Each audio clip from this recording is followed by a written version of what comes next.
Let me hear you say ba ba ba da ba ba ba ba ba da ba ba ba ba ba da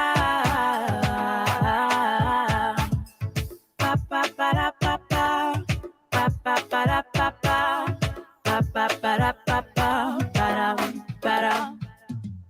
Crazy at this thing called love. Just what I've been dreaming of. And I can never figure out, oh, how you do the things you do. Is why I'm so in love with you. I like the way you make me smile. Boy, you give me butterflies. And when I look into your eyes, I'll see the future in me and you. That's why I wrote this song for you. I-L-O-V-E-Y-O-U. I-L-O-V-E-Y-O-U. Just want you to know what I think of you. L-O-V-E-Y-O-U. Baby, you've got what it takes to make your girl say L-O-V-E-Y-O-U.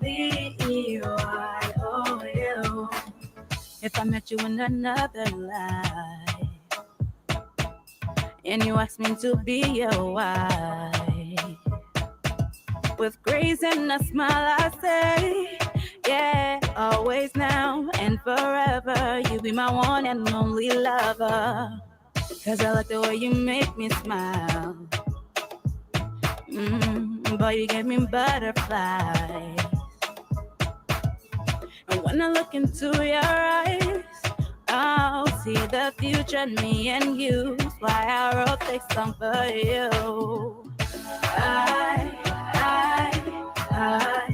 I-L-O-V-E-Y-O-U. I-L-O-V-E-Y-O-U.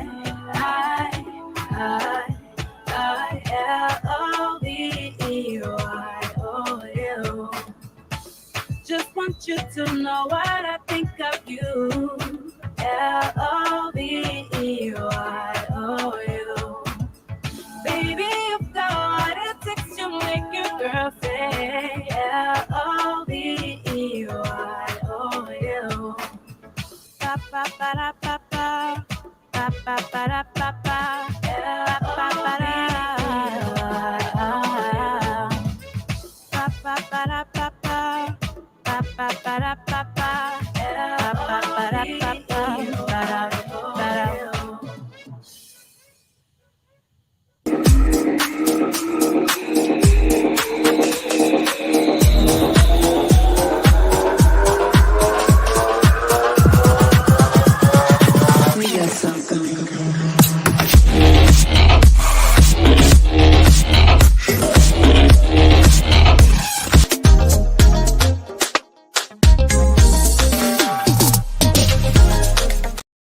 Good morning, ladies and gentlemen, and welcome to Tony Commander J.R. Glapohkpa Chesson Talk Show. What a beautiful day it is. Every day we wake up, it's a beautiful day. Today is Saturday, my last day of the week for me, April 8th, 2023. We wake up to 30 degrees plus in Providence, Rhode Island. Can you imagine? Yesterday was 50s. This morning, it's in the 30s. Hang tight, and govern yourselves accordingly. Okay? When God say yes is my topic for this morning. But before I start my class, let me bring on my Liberian correspondent, Mr. Samuel Wilker, who is in the background there. I'm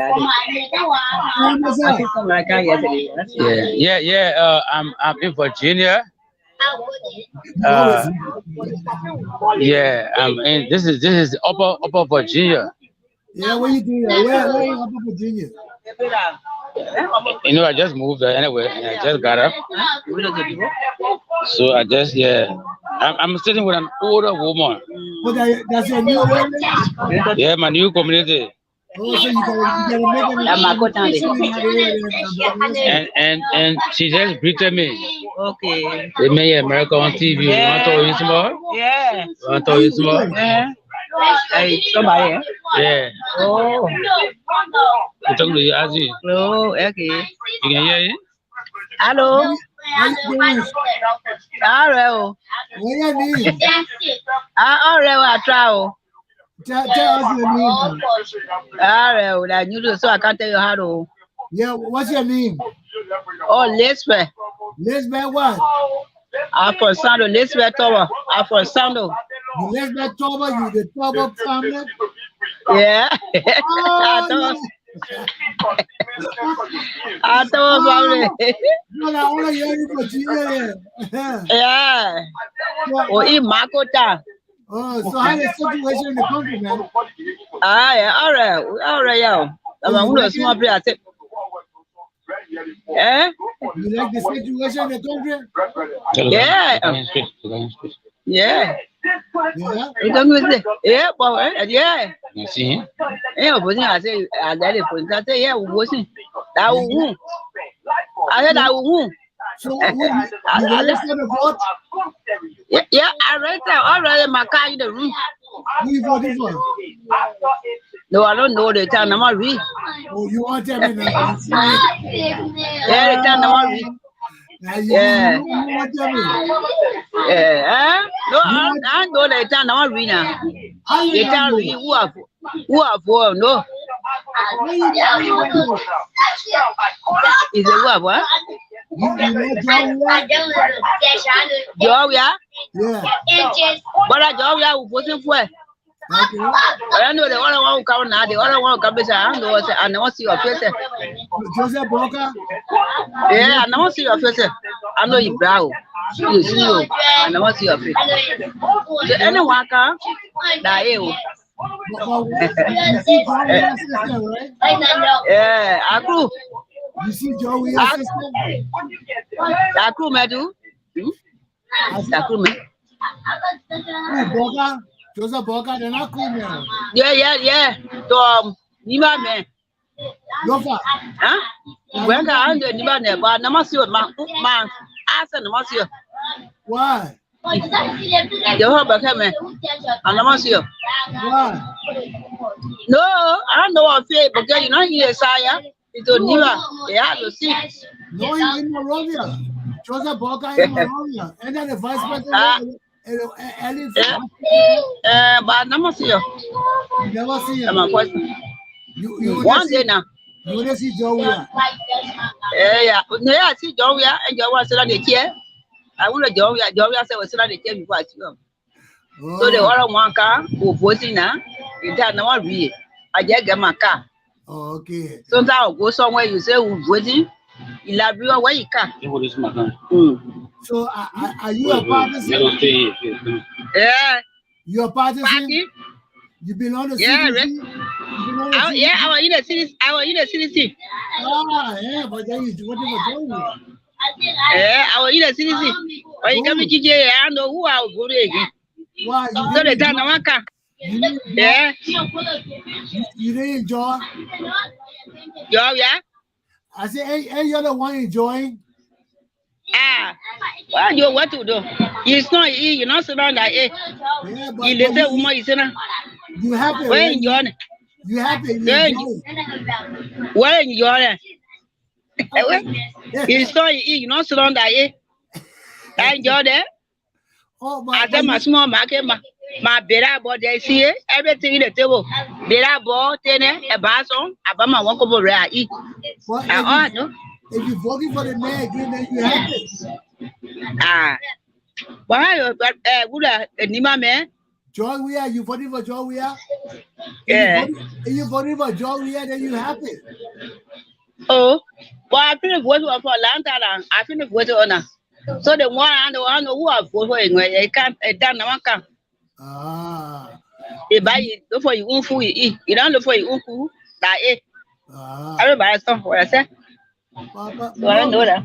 The government's supposed to provide for you. Government. Yeah, government. You get jobs that you can sell your food in peace. Yeah, come. Get money. Come here, they give you money. Oh, yeah, you can't give me money. You laughing? So now, part the planet people somewhere. I say, you know, oh my son, oh people look, oh people. And I'm going to give me money. I got my will give me money before I eat. I tell my supermarket, my son try for me. He give me something I eat. Yeah. So any place that you put bring it one for, go for. Yeah, you want to say that we want pee.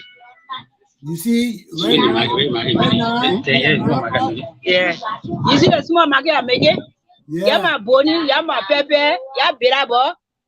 A basso, Abama, one couple ray, bad they want Abama, my fee, my small body I eat. Yeah, they want to develop. You see it? Yeah. Yes, on the bracket. And that was nice. Okay. All right. You call it popo.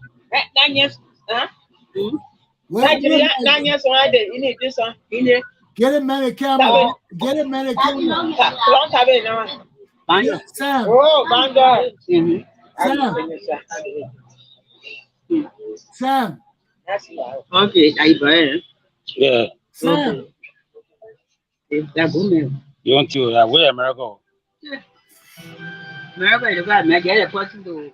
Yeah. I lost transmission with these people. You come back on just now. But anyway, ladies and gentlemen, while they're talking and he's coming back, he's in Upper Virginia right now. And I was just interviewing one of the ladies. But this morning, I don't want him to interrupt my lesson. So I hope he can come back on. Or let me just get him off the screen.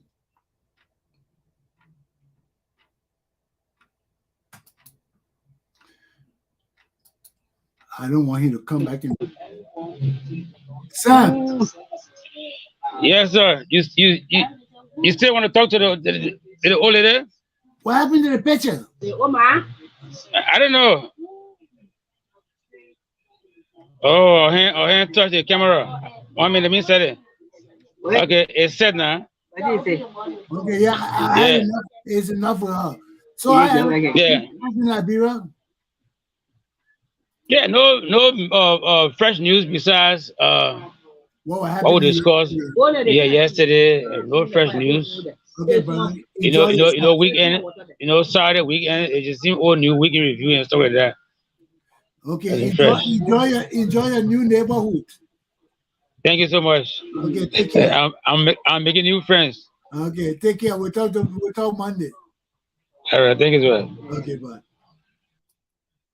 Well, ladies and gentlemen, I want to thank you for being with us because there's no news in Liberia this morning except what's been happening. But one of the things I didn't touch on all last week was the contribution of Miss Sarah Beslow Nyanti. Now, this woman, she's in the newspaper. She was in the newspaper yesterday. She's in the newspaper today again in Front Page Africa newspaper, our Liberia's premier newspaper. And this is Miss Nyanti. Now, these people got together. These are communities in Liberia and communities in Guinea, at the Liberia-Guinea border. Okay? When you go to Front Page Africa newspaper, they got a whole story for you to see. But these people, these communities in Guinea and in Liberia got together and raised money. They have raised $20,000 so far. $1 here, $2 there, $1 here, $2 there. And they put all this money together. And they got this money, and Ms. Nyanti is spearheading the project, a self-help initiative of the people of that area to pave the road, to build a road from the Liberian side to the Guinean side. It's a 19-mile stretch of road. And this is a self-help effort. Just imagine if people in Guinea and people in Liberia can put $1 together, $2 together, and raise $20,000 so far, US dollars, to contribute to a self-help initiative for their community. Why the rest of us can't do it? You know why? Why we can't do it? Simple thing. Stealing, dishonesty, corruption, untrustworthiness. This is where our leaders are. How many times haven't we raised money to do projects together as a people? Not governmental, just as a community. One person takes the money and steal it. One person takes the money and steal it. And because they're selling a big shot in the community, we can't do nothing about it. People let it go. How many times people haven't stolen money? And you see, that's the thing that hurts me. Because as soon as you start an organization, when there's money involved, Liberians will just flock to it. If you're not conscious or knowledgeable of your people, you would think they're coming to help you. But they're not coming to help you. They're coming because there's free money. And they want to influence whoever is in charge of that money into corruption. Just my little family. I was treasurer. You know how many times people call me, family members call me, suggesting I give money to do this and do that and do this. And you see the part about it? These are prominent family members, not foolish people. They will call you, oh, Ronnie, you got it, the money. Why don't you let us do this, do this? And I always ask them, how would I do something with the corporation money or the family money that people don't give me authority to do? Why would I just go in our account and take out our money to spend because you, Joe Blow, tell me to do it? And I will do it. So I have no respect, no decency or integrity for the laws of the organization. I have none. I just do what I want to do. And this is what happens in every Liberian community association, family organization. People just walk away with the money. Liberian people honestly get together and collect money and put it together for initiatives. Then one person, whether they're a family member, whether they're a community member, they think they got clout. They won't keep the money. Then there are other people sharing the money.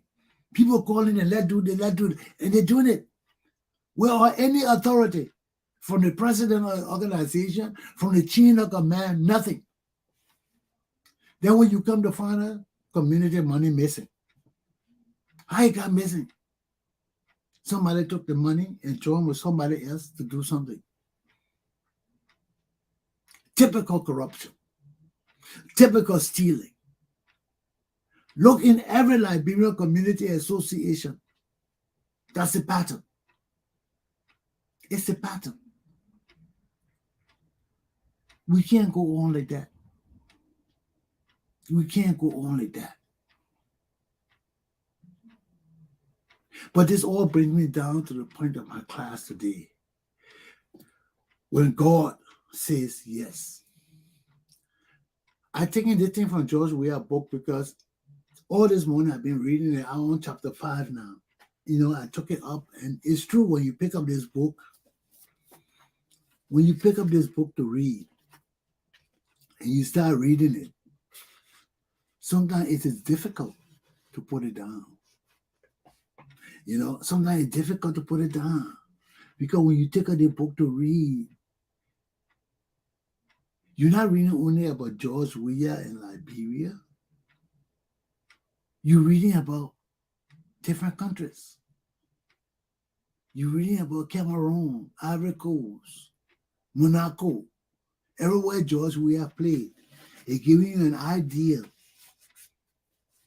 So right now, I'm on Monaco.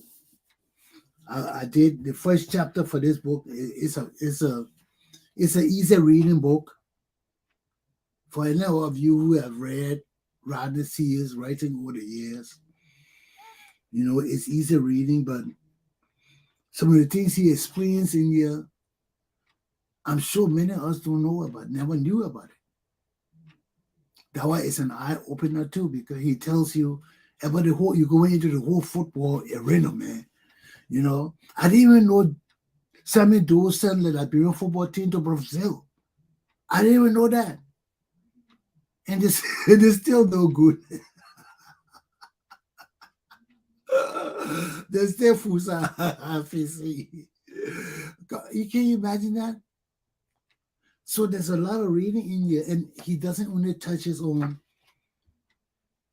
the football arena, he touches on government issues. You will learn about the presidents of the country, you know, like in Cameroon when George Weah big game occurred. The president of Cameroon went to see the game. He played for TKC, Toneri Kalara Club. TKC, they call it. And that the same club that Roger Miller played for. You remember Roger Miller played, he was one of the big stars for the Cameroonian World Cup team. I think Miller was the guy that scored a goal. Roger Miller. So Miller, if you remember the Cameroonian team when they played and scored the first time they played in the World Cup. And I think that was Miller who scored. But he scored on Brazil, I think. I'm trying to recollect because, you know, and I know spring chicken. But so George Weah emulated all these people, man. And they talk about Sitoli, who came from Guinea, and he was the coach of the Guinea, one of the clubs in Guinea. And after the coup and everything in Guinea, the political upheaval and everything, the people of the Guinea club there, what they call it, Horoya, yeah, they didn't want Sitoli there no more. They felt he was a foreigner from South Africa. And he had gone to Guinea with Miriam Makeba. If you all remember everything in this book, man. This book is good reading, man. I picked it up this morning. I started reading it this morning because last night when I got it, it was too dark to read in my room.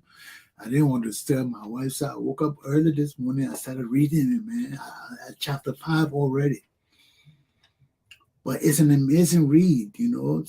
When Miriam Makeba was in South Africa and Sékou Touré was president of Guinea, South Africans were always on the west coast of Africa seeking help for the movement in South Africa from apartheid. Not only Miriam Makeba, she went to Guinea. She was invited to Guinea by Sékou Touré, and he made her an honorary citizen. And for years, she did work for Guinea and Ghana. She served at the United Nations. She was somebody representative for Ghana too. And so Miriam Makeba, all of your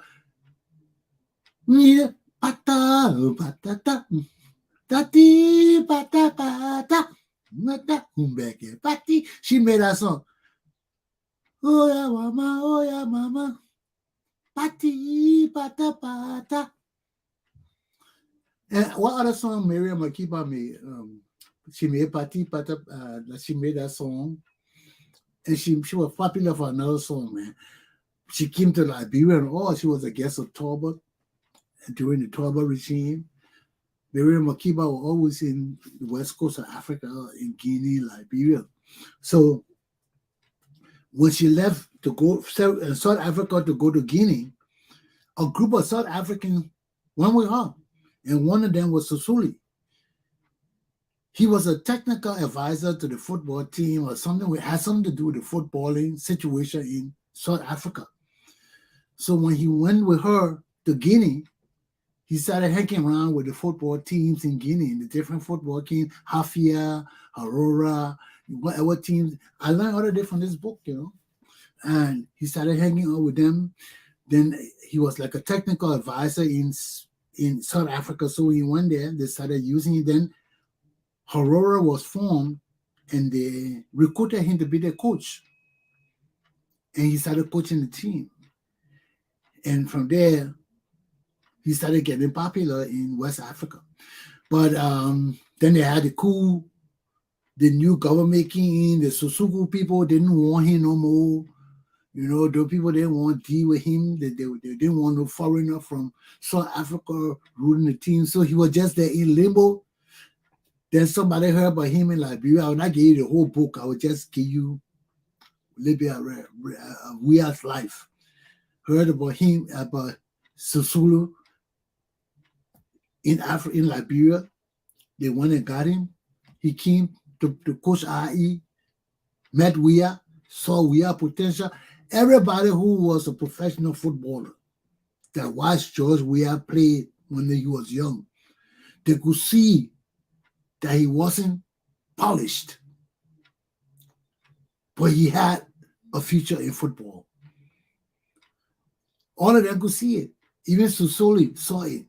Because when he went according to the book, when he came from Guinea to coach IE, they brought him to see the team and everything. The first day, he just observed the players playing, and he looked at George Weah. Then he told the person who brought him, he said, that picking is good. If you all keep that picking on the team, I will coach the team. And that was his condition. That if they made sure George Weah stayed with IE, he would coach IE. So Daha Sisoli left Guinea and came and started coaching IE. And he really built George Weah up. He became noticeable. Then he transitioned to Kenya. He had a chance to go to another country. He was signing a contract, I think, for Ivory Coast. George Weah was in the process of signing a contract for Ivory Coast. When the Cameroonian people contacted him to go to Cameroon, he did the Ivory Coast contract. Why? Because when he first met Sisoli, the coach from Cameroon that coached IE, Sisoli was giving him personal training, hard training, and Joe Weah thought he was killing him. And he told Joe Weah, I said, you want to be like Roger Miller from Cameroon? Or like, what a guy named from Brazil, what his name? The world best player, I can't remember his name. When I think I would call it. Not Ronaldo, the other one. Man, what's his name? But he compared these two guys he kept comparing them together and telling George Weah, you have the potential to be like these guys. And Roger Miller from Cameroon and the other player from Brazil. What his name? Hey man, I know the guy's name. His name all the way on my mouth, man, on my tongue. He's one of the best players. He was one of the best players. He was one of the best players in the world during his time. And what a guy named, man? Not Ronaldo. The other player, other than Ronaldo, who was from Brazil. So the coach kept telling Weah, hey, you can be like this guy, you can be like Roger Miller, you can be like this guy from Brazil. And his benefactor too, who happened to join IE. IE didn't want Weah. So he had a benefactor bring him to IE, and the benefactor too saw in Weah this potential to do well. So God said yes for Weah. He transitioned from Liberia to Cameroon. And just because his talent and his blessings, you got to add his blessing there because it's not talent alone. People will tell you how George Weah had difficulty. He had to go out to look for people to help him. Even the man that helped him was a juju man. He in the book you talk about, he's a prayer man. He ain't no damn prayer man. He no damn. IE had juju man. IE didn't have no man that would pray for people and like he said in this book, that the only part in this book that was a damn lie. When Kamara said he went for people to pray for IE never did juju, IE used to go pray. I want to throw this book on the toilet when he down the toilet when you're talking that shit. Because you know all the people that did juju, they didn't do no prayers. They want the real Molly men and they sacrifices. I don't know if they did human sacrifice, I ain't going there. But they did sacrifices, they did everything to win the game. It wasn't only prayer. But when he went to his juju practitioner, the juju practitioner saw George Weah in his vision, excelling. And he told him, because he told him, he said, name all the players. That's what the juju man said. So when this Kamara guy for IE went to the juju man, he started naming the players and all of that. And somehow this juju man picked George Weah out of all the names. He said one of the players will excel. He will grow to be big. Big man. Will be big man. I mean, president of Liberia. And from there, he told Kamara to go make sacrifice for George Weah. So Kamara went and made a 25 sacrifice to George Weah. George Weah old. But anyway, the book is interesting.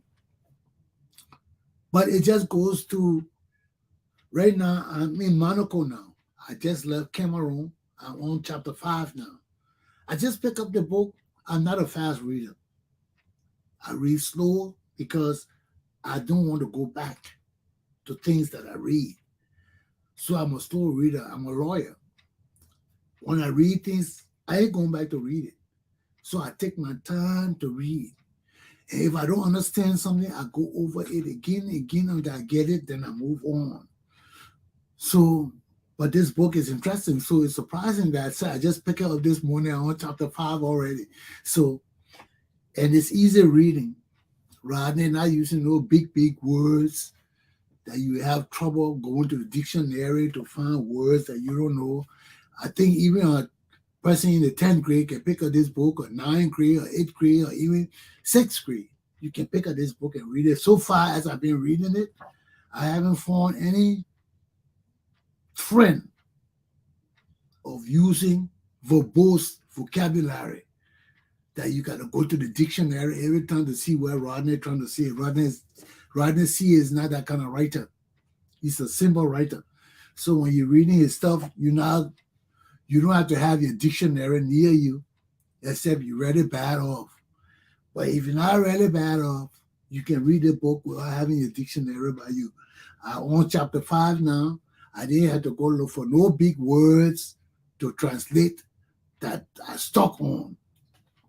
But the story is very interesting. Very, very interesting. Because you learn a lot of things. He's talking about Liberia. He's talking about Ivory Coast. He's talking about Cameroon. Now I'm into Monaco.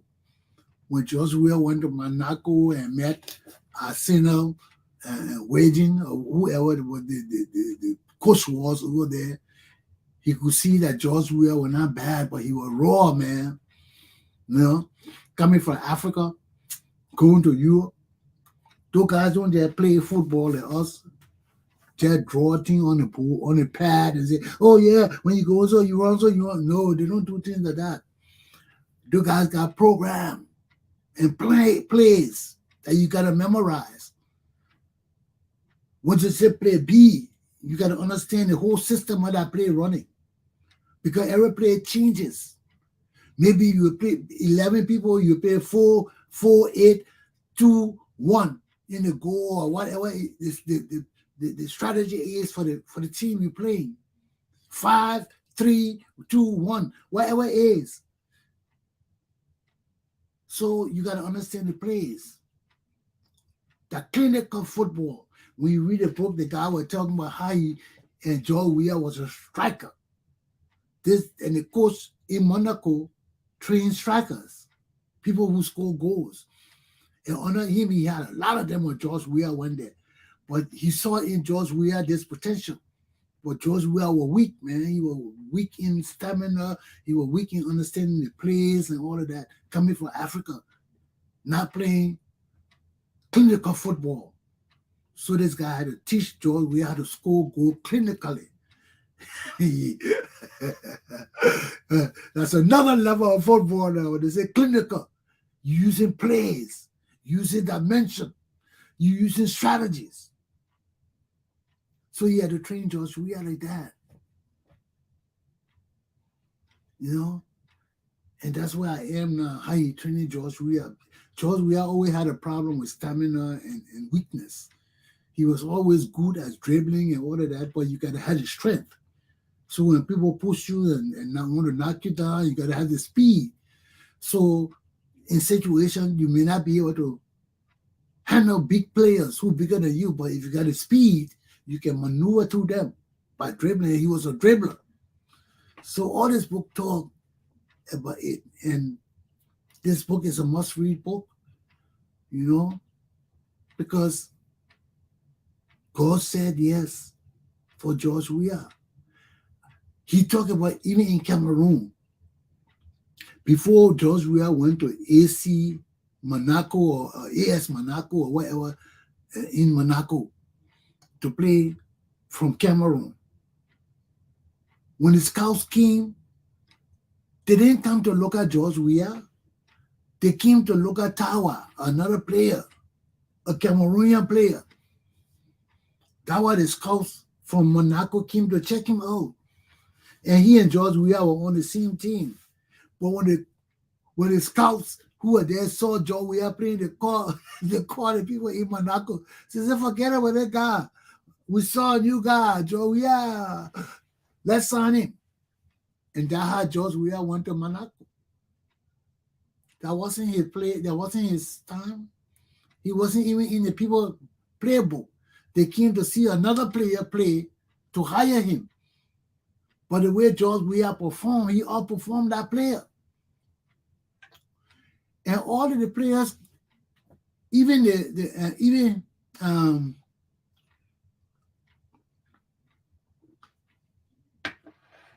some of the professional players in Cameroon there got jealous of George Weah. You know that would happen. He was a foreigner. The same thing they did in Guinea with Setuli. After the coup happened and Conti took over, the Susuku people were in power. They started saying, oh, Susuli is a foreigner. They didn't want a foreigner and all of that. That's when they heard about it in Monrovia. And Archie Bernard sent somebody there, because he was the president of IE, sent somebody there to recruit Setuli to bring him to coach IE. And that he came to Liberia. But it's a must-read book, because this book does not only touch on football. They give you an insight into the whole football arena. I'm not a footballer, but there are many things that said here I didn't know about, I learned about. But he also touched on politics too. You know, when he touched on Africa and Condi, he talked about the coup in Guinea and who took over the country after Sékou Touré and all of that. Then he went into Cameroon, talked about the president, how George Weah's biggest game was when the president was there. And George Weah performed, man. And the president was there to watch that game. And George Weah then won the championship in Cameroon. So this guy was a lucky guy. He was blessed by God. He came from nowhere. He was blessed to have the right people in his life to build his skills for him to move forward. Now, this is a good read because I want to see how all of this attributed to George Weah coming home. Who are the major pillars around him? Because if this book is like it is now, then I'm sure there's an in-depth report here of people that were around George Weah when his football days were ending and he was coming to Liberia to seek political position. Somebody must have pushed George Weah into politics. As a footballer, politics were not on George Weah's mind. George Weah's whole life was about making money, playing football, enjoying himself. Somebody in Liberia, these deceitful Liberian people, put politics in George Weah's mind because they saw an opportunity for their useless lives to change through George Weah, for them to become important government features, having close ties to George Weah. But you see, let me tell you something. Despite the fact that occurred, many of those people who sought to benefit from George Weah's rise in Liberia became his enemies. You see some of them on the internet now talking, oh, George Weah did this, he did this, he gay, he did it, but some of them suck George Weah total. They suck it. They will lie, say they didn't do it, but they did it. They will lie, say they didn't do it. You know? Some of them falling down on their knees at the entrance stage, Tottenham Stadium, in front of the whole nation to beg George Weah. Why? Why? And George Weah just playing other than like puppy dogs. But the only part in the book that, I felt he missed the goal was when he went back to Cameroon after he became president and big shot and world star and all of that. George Weah went back to Cameroon, and he did not go back to the neighborhood where he all started from in Cameroon, because the people that hurt too, because they said, oh, you mean he didn't come to us, hello himself, man, and everything he did in Cameroon started here.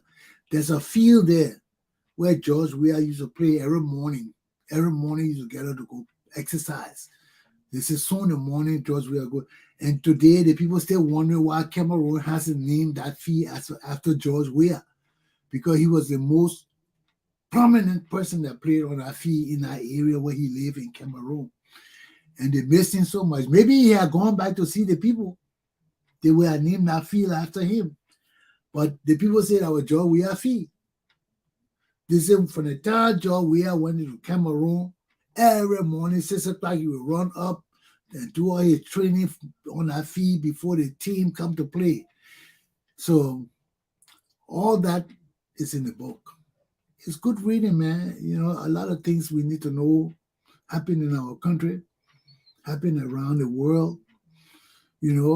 But did the football team benefit from their travel to Brazil? Because they say the Cameroon president sent the whole Cameroon team to Brazil for months. When they came back from Brazil, they played one game at home. He sent them back because he didn't want them in the city wasting time, being useless, going back to doing things they were doing. So he sent them back to Brazil for a few more months just before the African Cup. So when they come back from Brazil, they would not have time to mess around. They would have to get ready for the games. And they won. They won. They won. So Doe saw that and he said, well, they won the championship. I think they won the African Cup championship too. Doe saw that, so he said, well, let me send the Liberian team to Brazil. So he sent our part of the team to Brazil, and that had Diba and all these guys were able to transition their game from their weak Liberian football game into a more professional standard of playing. You see that? And so Doe really did well for a lot of Liberian soccer stars too, including George Weah. He really helped to build the game up, That's why we owe a lot to our country, man. We owe a lot to our people. Those who came before us, and whatever they did it. We'll take the good from it. We applaud them for the good, and we'll punish them for the bad. If the bad outweighs the good, that's how we do our judgment. Sitting with George Weah. How would the Liberian people judge him?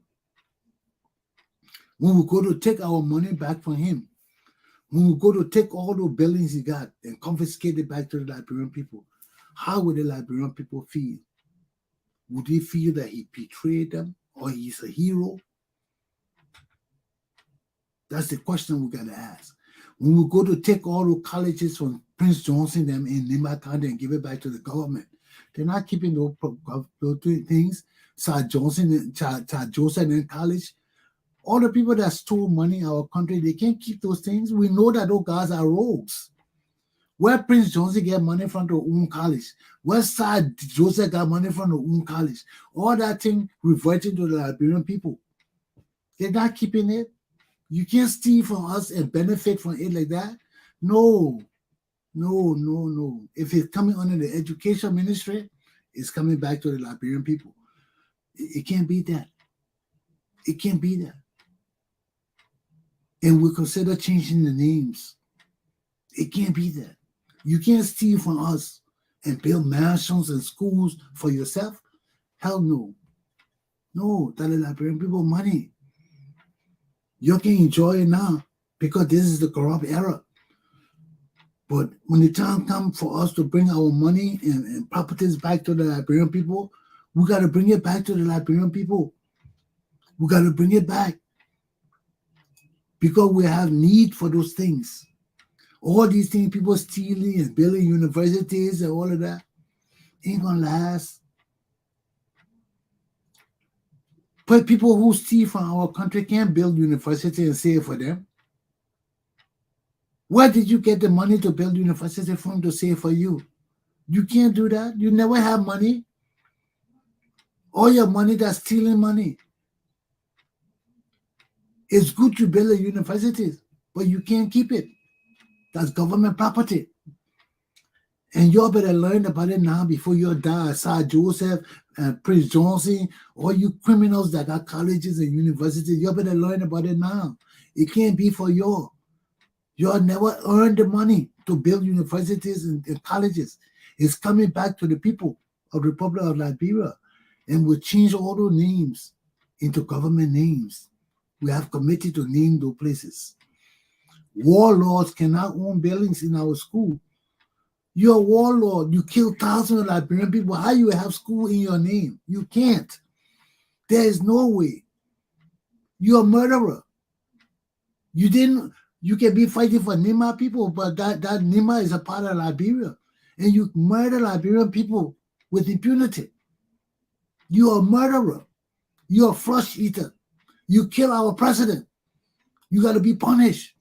I don't care who you are today, you'll be punished. We're taking back our fucking college. Sir Joseph, people think they just see from us and their own colleges and universities and all these things. Why the masses of people suffering? You enjoy the money under this corrupt regime. But what is for the Liberian people? We got to take back. I don't care who you are. I don't care how far back we got to go. We got to start confiscating people's property. Because Liberia is not an elephant meat where people can come and steal, and say they're rich. They come from nothing. And overnight, they got colleges, universities, buildings, cars, hotels, everything. No. Liberian people, we got to stand up for our country. We got to stand up for ourselves. The time for stealing is over. The era when Liberia was an elephant meat, where everybody could come cut their piece of meat and take it home, is over. We are a unified community. I don't give a damn about tribe. I don't give a damn about dialect and all the things. We are a unified community. You better rise up to the standard of all common Liberians, or you'll be left behind. We are not a native society. We are a progressive Liberian revolutionary society. And we better rise as such. We better change our ways from the old ways of corruption and stealing and breaking down our economy and country to a new dimension where Liberian people will rise together as patriots of our nation. And will not tolerate stealing. We'll not tolerate misuse of government property. We'll not tolerate dysfunctional leadership. If you cannot lead us, step aside. You will not steal from us. You will not break our organization down, because we develop men and women for our future as soon as possible. We need leaders in our country. We need honest, sincere leaders. I don't care where they come from. I don't care. I don't care how old they are. Once they meet the criteria to be leaders in our country, have a high school education, that's the foundation. To lead in Liberia, you must be a high school graduate. We're not taking nobody beyond high school graduate. You must be a high school graduate to be a leader in Liberia. We set the standard for honesty, for patriotism, for integrity. It will be set, not in the Constitution, in the physical lives of Liberian people. We learn discipline. We change all our ways of corruption. We change all our ways of stealing.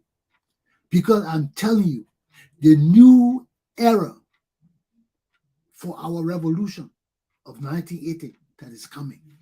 Our revolution now over. You will not kill my pa and kill thousands of Liberian people that are related to me on bullshit. It will not be that way. Our revolution is still in existence. And until we get leaders to take hold of the revolution of 1980 and transform it into what it should be for our people, the struggle continues. The struggle continues. You can't kill our leaders and plunge our country into 14 years of civil war for change, and we still got the same useless damn criminals leading our country. No, no, no, no. My pa, my relatives, my people did not die in vain. They died so our country can change. And we're going to damn well change that fucking country. Y'all wake the hell up. I'm warning you, wake the hell up. Even if I die, people will hear my message and it will resonate. Because until Liberia change, until this damn stealing and corruption cease and desist, until we put these damn rogues in jail. I told you, I said the day I hit Liberia, I want that prison to be packed like the Japanese transport train, commuter train. You'll see how they'll be pushing the people in the train to close the door. That's how I want Sudbury prison to be packed, where every damn government official, every damn rogue will restructure our government. We'll overhaul our system from there. We want to know where you bitches got your money from. We want to know all you people that got mansions and shit in our country they've been ruling our country for years. How did you inherit your money? If you didn't inherit it, you got to tell us how you got it. Because if you don't tell us right, we're dividing it. You're taking some, we're taking some. We'll not leave poor people in our country. We'll not punish you to the point that you will get poor. That's not our intention. Our intention is to get enough money back for our country that we can do self-help initiatives. We're all depending on foreigners. The money is there. These bitches now stealing enough from our damn country. We can go after them and get some of that money back. Man, like Benina Euro, I want Benina Euro money, but we got to share 50-50. He got to give Liberia 50% of the cash he got. And he distribute it to his children. We're going after them. Wherever that money leaves, we're going after them. We're getting 50%. You can't rip our country off and your family benefit, and when the masses of our people suffer, we're coming after every one of you. You're giving us 50% of your wealth back. Prince Johnson, all you damn rogues supported by the U.S. government, we're coming after you. You're giving us our damn money back. We're not playing with people. We got roads to build. We got hospitals to build. We got medication to get for our people. Our country will not suffer no more. When we have the right leadership in place in our country, when we punish these damn rogues and get our money back, our country will flourish. We will have hospitals. We have medication. We build the roads. Every inch and cranny, we build it. We do self-help projects, just like Sarah Beslow Yanti. We do self-help projects like that. And let anybody steal that damn money, because the government will supervise all the self-help initiatives. And let anybody steal that damn money while I'm alive. I will step in your pussy. I will stomp your nuts. I'm telling it raw, just how I'm going to do it. I will step in your pussy. I will stomp your nuts. You touch that money. You touch money under my leadership. God save you. God save you. It will not happen. See, that's why I don't play around with clubs. I've been there. The thing that happened with me at clubs in Rhode Island, that I ain't playing with no clubs no more.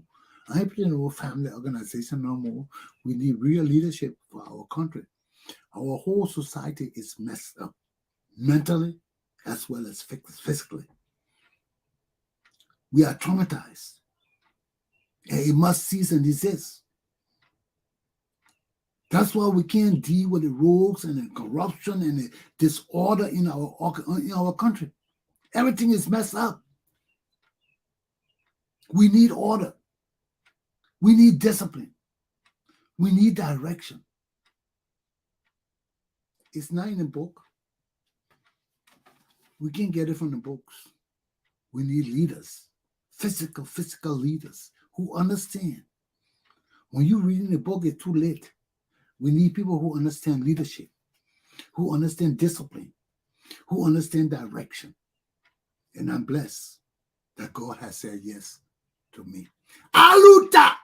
Continue. My class is done. And Tony Commander J.R. Glapohkpa Chesson class is done. Have a good weekend. Don't do what I wouldn't want you to do. Stay clean, my people. Stay clean. Have a good day, my people. Let me go. Hit it. Let me find my shoulder. Hit it. Yeah.